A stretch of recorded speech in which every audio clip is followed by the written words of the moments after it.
जी, आपने सपा छोड़ दी, क्या वजह रही सपा छोड़ने के पीछे?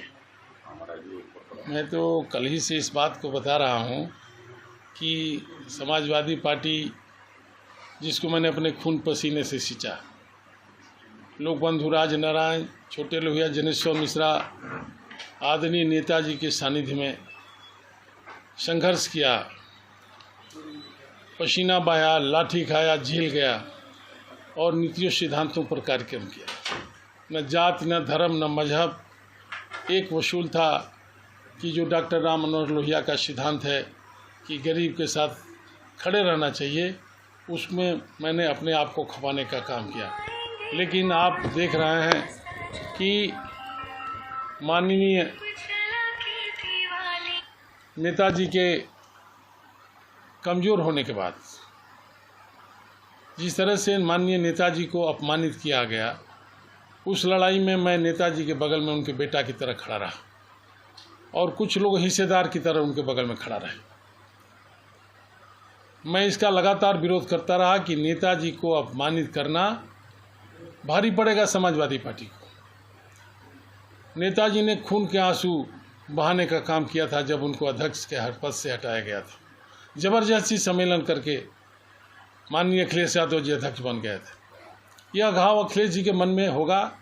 मैं तो जानता था कि बड़े ओहदे पर पहुंच गए हैं, पुरानी बातों को भूल गए होंगे। जिस तरह से नेताजी को फिर उन्होंने सम्मान देना शुरू किया।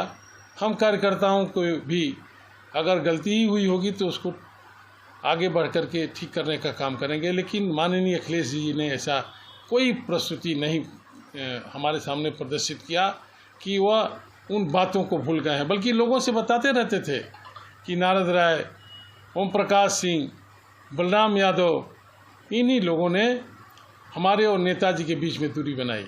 आपके और नेताजी के बीच में दूरी हम लोग नहीं बनाए। आपका मोह, आपका लालच आपको नेताजी से दूर करने का काम किया।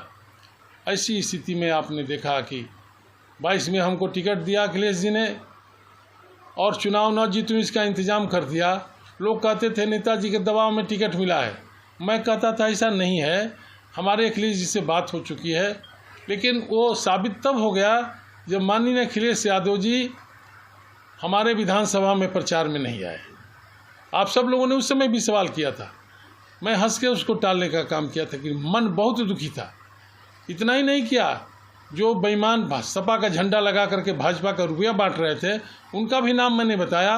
न उन्होंने मंच से डांटा, न ज़मीन पे डांटा और हमारा चुनाव प्रभावित करने का काम किया गया। अभी आप पिछले दिनों जो घटना हुई, आप उसके प्रत्यक्षदर्शी हैं। क्या समाजवादी पार्टी का में हमारी हालत ये हो जाएगी कि जिसका मैं दरी बैठाता था, टेंट लगाता था, मंच बनाता था, गेट बनाता था और बनाते बनाते इतनी दूर तक आया, उसी समाजवादी पार्टी के मंच पर हम न जाएं, इसके लिए लिस्ट में नाम भी नहीं दिया जाए। माननीय अखिलेश यादव जी संबोधन करें और हमारा नाम न लें। इतना दूरी बना के अगर अखिलेश जी हमसे रहना चाहते हैं तो मैं भी अखिलेश यादव जी से दूर होने का संकल्प ले लिया। मैं आभारी हूँ भारतीय जनता पार्टी का और ख़ास तौर से हिंदुस्तान के गृह मंत्री जी का, जिन्होंने हमको रातों रात सम्मान दिया। उन्होंने हमको फ़ोन किया और कहा कि नारद जी, आप नेताजी के करीबी लोगों में हो। अखिलेश यादव जी नेताजी के करीबी लोगों को अपमानित करता है। मैं बहुत लोगों का नाम जानता हूं। आप अगर हमारे साथ आके काम करना चाहते हैं तो आपका स्वागत है। और मैं, आप देखे होंगे अपने कार्यक्रम में था, तभी शाह जी का फ़ोन आया। मैं वहीं से उठ करके बनारस चला गया, उनसे मिला। उन्होंने जो बातें कही उस सबको स्वीकार किया।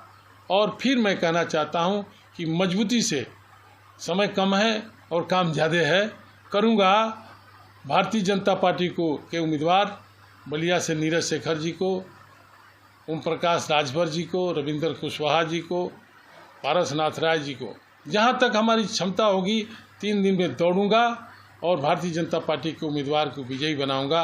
और ख़ास तौर से बलिया में समाजवादी पार्टी के उम्मीदवार सनातन पांडे जी को हराने के लिए सब कुछ लगा दूंगा। साइकिल में ताला बंद कराऊंगा और कमल के निशान पर लोगों को बटन दबाने के लिए आग्रह करूंगा।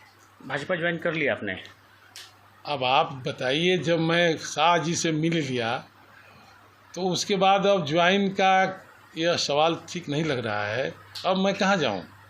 अखिलेश जी ने हमको लतिया के भगा दिया और शाह जी ने बुला कर के हमको बगल में बैठ कर के सम्मान दिया। अब मैं कहाँ जाऊँ?